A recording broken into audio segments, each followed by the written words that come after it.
Hello and welcome. It's a mega event going to be for India. Eight big cats going to be arrive soon on 17th September from Namibia. A big jumbo jet is ready on the international airport in Namibia. Stand by. Joining me, Dr. Laurie, who's the executive director of CFF, who's handling this entire operation. There are eight members who will be part of this team who's monitoring this project, Cheetah. Dr. Merker, thank you for joining us.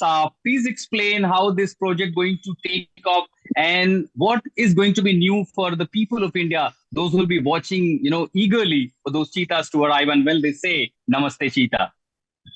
Well, we hope they'll be eager. And yes, this is a very, very important project. The cheetahs have been extinct in India since the 1952. And with that, since then, everybody has thought about how to bring back the species. And the species, it's been quite a process in getting everybody aligned to it. And over the last 2 years, we've worked very, very hard and with the government to identify the right animals, the right places. And now here we go. We're ready to bring the first cheetahs back to India since the 50s. So that's, I think, an important story. As you mentioned that how they have been almost on the extinction. Once they are coming back, of course, India will expect reproduction of these cheetahs further. What are the key parameters and the criteria that Namibia and the CFF, reached on a conclusion to choose to select a number of these cheetahs and their age, their quality? What are those key parameters? Well, the main thing is obviously their ability, where they had come from, their age, also the genetic makeup, different regions of the country, so that the founders that come into the country will be appropriate to try to start a founding population. With this, there are other animals due to come as well, but this is the first batch. And this project is not something that is going to just be over as soon as we bring the cats there. It's a very, very long-term project. We're looking at probably not seeing results for 5 to 10 years. So it is very, very long. And just because we're bringing them there now, our work is just beginning. And how challenging do you see, Dr. Malka, this entire operation is, bringing back from Namibia to India, bringing them from Namibia to India? And then again, the question that remains about their survival, the challenges that these cheetahs, these big cats, going to face further when they'll be traveling freely in the Kulu National Park. Well, they'll be, seeing the similar things that they do here in Namibia. The cats that are coming are animals that are free range and have been living on landscapes where there are humans and their livestock. So it'll just be a little bit different. Having a good prey base in Kuno, which they have. These cheetahs would much prefer to have wild game than they would to have livestock. And so a lot of it is just for them to adapt to their new area, different sights, different sounds, and find their way around. And that's something that we will be assisting them with the researchers and the rangers on the ground to monitor them very, very closely for the country and for the people around Kuno. Have you been in touch with the officials at Kulu National Park in terms of providing them special skills how to handle these big cats? Yes, we have. We've done training with many of the people from Kuno here in Namibia, and we've also had both myself and our staff from Namibia here be in Kuno, helping also train the rangers there more about the behaviors of the cheetahs, how they act, how to work around them.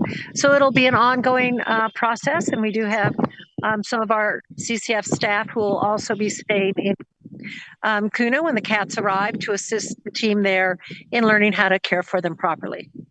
When I was seeing those pictures, I saw some of these, the collar special bells in their neck. What exactly those, machines and what they're going to do? They are satellite collars and VHF, and so the collars actually have batteries in them that allow them to actually be tracked via satellite, and so we'll be able to follow where they are at all times. Looks like you are somewhere in the National Park of Namibia. Are those cats around you, Doctor? Would you like to give me a look how these cats are looking like? Are they around you? I don't have the cats around me. No, I'm sorry. The cats are in holding bomas in quarantine, and they're wild animals, so they wouldn't even want to show themselves very much. Or if they do, it'll be with a hiss and a spat. So, um, we it's not something that they would want me to be right next to them talking to you all with. They're wild. They don't Well, want that. So. once they arrive, Dr. Murka, what will be the next procedures that need to be followed once they arrive to Kuno National Park? And simultaneously, what are the preparations have been done in the special jumbo jet to bring them from Namibia to India? Well, the jet has been detailed out without seats in it, so that the cats are going to be sitting right in the economy aisles. This is a special cargo plane as well as a people plane, but it's private.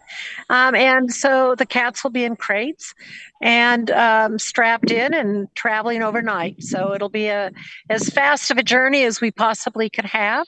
And once the cats arrive, they will go into holding bomas that are there in Kuno, which will also be where they'll be staying for the next month during their quarantine there in India as well.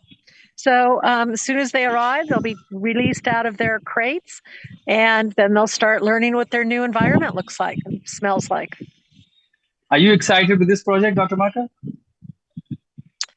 Oh, I think I'll be excited in maybe 10 years. Right now, it's still a lot of work that needs to be done. But I think it's a very, very, very important project, and one that everybody in India, I hope, is going to be very proud of. Giving the cheetah another second chance in your country is very important. Remember, the cheetah is one of the most endangered big cats on Earth. And with less than 7,500 cheetahs left in the world, they actually need some other places to live. And so we do hope that this is going to be a success. But remember that reintroduction of animals is a very hard job for the people and the animals all tied in together. So again, we don't think that success is going to be something that we would talk about for another 5 to 10 years to get enough animals on the ground and hopefully breeding and doing well and adapted. So please, everybody, stick with us, that it's not just all wonderful, but it will be a lot of very, very, very hard work for the rangers on the ground, and we wish them all very well.